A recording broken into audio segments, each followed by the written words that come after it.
9 PM news, हम दिखाएंगे झूठ को सच का आईना। नमस्कार दोस्तों, मैं Junaid Khan Pathan 9 PM news live studio से आपके साथ हूं। आज हमारे बीच नवाबों के शहर लखनऊ से एक ऐसी हस्ती हैं जिन्होंने यूनाइटेड मुस्लिम फाउंडेशन की स्थापना की और उसके बाद उन्होंने एक नारा दिया, एक बनो और नेक बनो। और उसके बाद जब से वो काम कर रहे हैं, सामाजिक लोगों के लिए काम कर रहे हैं, जिस तरीके की चीजें चल रही हैं अभी, वो आज के दौर पे उस पे हालात पे बात करने के लिए हमारे साथ स्टूडियो में है यूनाइटेड मुस्लिम फाउंडेशन के राष्ट्रीय अध्यक्ष शुएब अहमद। आइए उनसे बात करते हैं और देखते हैं उनकी क्या राय है आज के सामाजिक मुद्दों पर।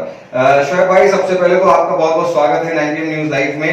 आज आप हमारे स्टूडियो आए हैं। Thank you sir, Junaid sir, thank you. मैं ये जानना चाह रहा था कि किस तरीके के सामाजिक मुद्दों पे आप काम कर रहे हैं और आगे आपका क्या प्लान है और राजनीति में क्या आप समझ है और जनता को बताना चाहते हैं। सबसे पहले तो मैं 9 PM न्यूज लाइव के सभी दर्शकों को मेरा प्यार भरा नमस्कार। मैं शुएब अहमद, राष्ट्रीय अध्यक्ष यूनाइटेड मुस्लिम फाउंडेशन, आपके चैनल के माध्यम से देश की जनता को, प्रदेश की जनता को बताना चाहता हूं कि यूनाइटेड मुस्लिम फाउंडेशन एक गैर राजनीतिक संस्था है। एकदम जिम्मेदारी से मैं ये ऐलान करता हूं कि मैं चुनाव लड़ने नहीं जा रहा हूं। मेरी संस्था से जुड़ा कोई भी पदाधिकारी चुनाव लड़ने नहीं जा रहा है। हम लोगों का जो लक्ष्य है, इस देश की जो संवैधानिक व्यवस्था है उसकी रक्षा करना और देश में जो लोकतंत्र है उसका असली मतलब देश के नागरिकों को, वोटरों को समझाना। तो आपको क्या लग रहा है कि जो अभी व्यवस्थाएं चल रही हैं, जिस तरीके की सरकार अभी बातें कर रही है कि हमने इतना डेवलपमेंट किया है। सबसे पहले तो मैं आपके माध्यम से, आपके चैनल के माध्यम से जनता को ये बताना चाहता हूं कि लोकतंत्र और पार्टी तंत्र में जमीन आसमान का फर्क होता है। संविधान में कहीं भी राजनीतिक पार्टी का जिक्र नहीं है। संविधान ये कहता है कि जनता को अपने बीच से अपना प्रतिनिधि चुनना है और वो सारे प्रतिनिधि अपने बीच में से अपना नेता चुनेंगे और सरकार चलेगी जो जनहित में काम करेगी। इस पूरे सिस्टम को इन राजनीतिक दलों ने, जिसमें सबकी मिली भगत है, कोई राजनीतिक दल इसे अछूत नहीं है, एक सिस्टम ऐसा बना दिया कि मैं डिबेट करने को तैयार हूं, मैं ओपन प्लेटफॉर्म पे डिबेट करने को तैयार हूं। क्या संविधान ने राजनीतिक दलों की कोई व्यवस्था करी थी देश में शासन करने के लिए? नहीं करी थी। आज चुनाव को इतना खर्चीला बना दिया गया है, चुनाव को इतना मुश्किल बना दिया गया है कि कोई शरीफ आदमी, इज्जतदार आदमी जिसके पास पैसे ना हो, वो चुनाव लड़ने के बारे में सोच भी नहीं सकता। मैं इसका विरोध करता हूं। अच्छा, तो इसमें आपको क्या लगता है कि जिस तरीके से चुनावों का मतलब चुनाव जब आते हैं 2022 आ रहा है, जिला पंचायती चुनाव भी शुरू हो गया, आपको क्या लग रहा है कि इन चुनावों में किस तरीके से राजनीतिक दल जो है वो वोटों की राजनीति करेंगे, या मतलब आपकी अपनी राय में जानना चाह रहा हूं कि कैसे ये वोट बांटेंगे या नहीं बांटेंगे, या सबको एक साथ लेके चलेंगे? सबको एक साथ लेके चलने की परिकल्पना तो वर्तमान राजनीति में खत्म हो चुकी है। कोई यादवों की पार्टी है, कोई दलितों की पार्टी है, कोई मुस्लिमों की पार्टी है, कोई हिंदुओं की पार्टी। इस तरीके से देश नहीं चल पाएगा। इस चैनल के माध्यम से मैं देश के नागरिकों से अपील करना चाहता हूं कि अगर इस धार्मिक नफरत भरी राजनीति को खत्म नहीं किया गया तो इसका भुगतान देश की जनता को और देश को भारी कीमत चुका के करना पड़ेगा। अभी जो पंचायती चुनाव आ रहे हैं, इसमें चूंकि जनरली सभी लगभग राजनीतिक पार्टियों ने अपने अपने प्रत्याशी घोषित करना शुरू कर दिए हैं। आम आदमी पार्टी ने भी कर दिया, समाजवादी पार्टी ने भी कर दिया। जुनैद जी जहां से शुरू हुआ था वहीं फिर से दोबारा पहुंचते हैं। मैंने आपसे भी कहा था कि पार्टी तंत्र और लोकतंत्र, आज से पहले इस लोकल बॉडी चुनाव में पार्टियों का कोई इंटरफेयर नहीं होता था। जनता अपने बीच से अपना प्रतिनिधि खुद चुनती थी। अब इस सारी पार्टियां जो हैं वो जो आपका संविधान है, तो संविधान के अंतर्गत ही तो चुनाव लड़ रहे हैं या लड़ा रहे हैं, या संविधान के अंतर्गत लोकतंत्र के आधार पर ही तो चल रहा है। लोकतंत्र इसे नहीं कहते सर, लोकतंत्र कहते हैं जहां पे चुनाव लड़ने के लिए समाज का आखिरी तबका, आप मेरे कहने का मतलब समझिएगा, जहां पे चुनाव लड़ने के लिए समाज का आखिरी तबका भी तैयारी कर सके। क्या आपको लगता है कि आज के माहौल में कोई आम आदमी चुनाव लड़ने के बारे में सोच सकता है? चाहे वो कितना भी शरीफ हो, उसकी सोच कितनी भी अच्छी हो, इस राजनीतिक परिवेश में वो चुनाव लड़ने की कल्पना भी नहीं कर सकता। अच्छा, तो अभी क्या मैसेज है आपको जनता का? मेरा एकदम स्पष्ट मैसेज है और हम और हमारे साथ जुड़े लोग इस चीज पे काम भी कर रहे हैं।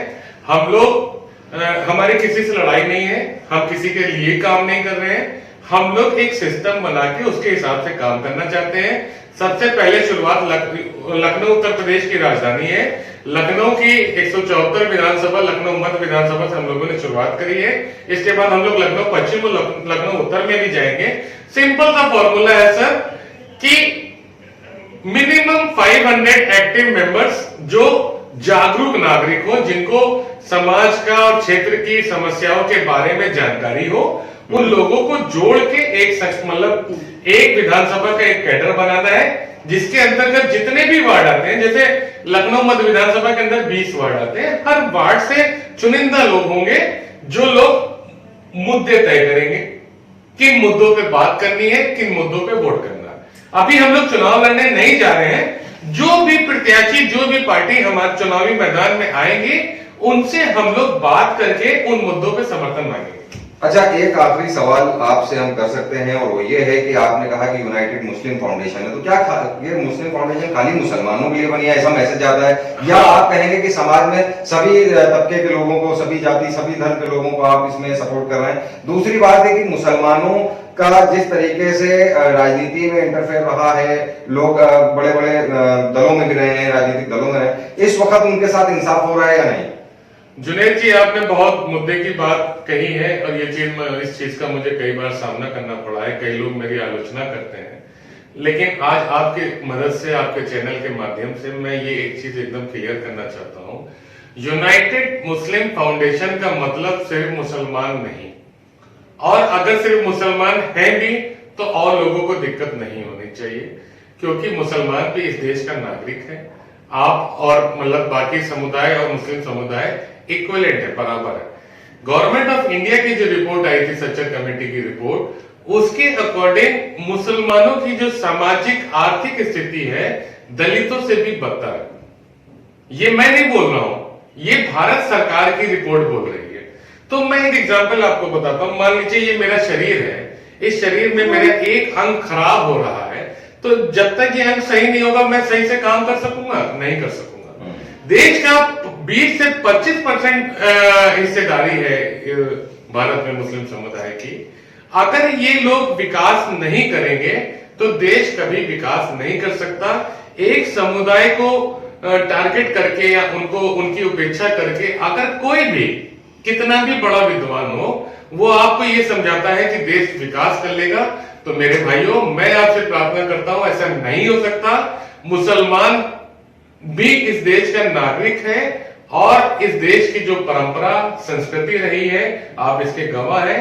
हम लोगों ने इस चीज को जमीनी स्तर पर महसूस किया है, जो कि आज भी जिंदा है। नहीं, एक चीज मुझे और बात करनी है। जब आखिरी सवाल तो हमने कहा, लेकिन चूंकि आपने बात करी तो बात निकल आई। मुसलमानों में चूंकि लीडरशिप भी है, लोग आते हैं, चुनाव में भी चुन के जाते हैं, राजनीति में अच्छी जगह, अच्छे ऊपर पायदान पर पहुंच जाते हैं, लेकिन कहीं ना कहीं मुसलमानों में लीडरशिप की कमी है, या जो मुसलमानों के रहनुमा हैं वो भटके हैं, या मुसलमान खुद भटके हैं? जुनेद जी, मैं रहनुमा शब्द पे एतराज जाहिर करता हूं। मुसलमानों का रहनुमा कोई नहीं है और ना कोई हो सकता है, ठीक है। दूसरी चीज, जिन लोगों की आपने बात करी वो हमारे बीच के लोग नहीं थे, वो हमारे ऊपर थोपे गए लोग थे। मेरा जो कॉन्सेप्ट है वो ये है कि क्या एक विधानसभा जिसके अंदर 3 से 3.5 लाख वोटर होते हैं, उस विधानसभा के अंदर एक भी बंदा किसी पार्टी को, अपनी पार्टी को ऐसा नहीं मिलता जो उस क्षेत्र का प्रतिनिधित्व कर सके? तो क्या कहना चाहेंगे? क्या मैं ये अपील करना चाहता हूं कि जो लोकल स्थानीय नेता हैं, जो कि जिस पार्टी से जुड़े हुए हैं, मैं ये नहीं कह रहा हूं कि शोएब अहमद को टिकट दे दो, या शोएब अहमद की एक फाउंडेशन के किसी आदमी को टिकट दे दो, लेकिन तुम्हारी पार्टी में भी बहुत से नेता हैं जो सालों से मेहनत कर रहे हैं पार्टी के लिए, उनको आगे बढ़ने का मौका मिलना चाहिए। तो ये थे हमारे साथ शोएब अहमद, जिन्होंने बताया कि किस तरीके से सामाजिक मुद्दों में चीजें भटकी हुई हैं, उनको लाइन अप करना पड़ेगा, सबको एक साथ लेकर के चलना पड़ेगा। और प्रधानमंत्री का जो बड़ा मैसेज है कि सबका साथ और सबका विकास। और शोएब साहब का भी यही कहना है कि एक बनो और नेक बनो, और यूनाइटेड मुस्लिम फाउंडेशन से जुड़िए। स्टूडियो से आपके बीच Junaid Khan Pathan, 9PM news live, Lucknow. सच के लिए देखते रहिए 9PM न्यूज।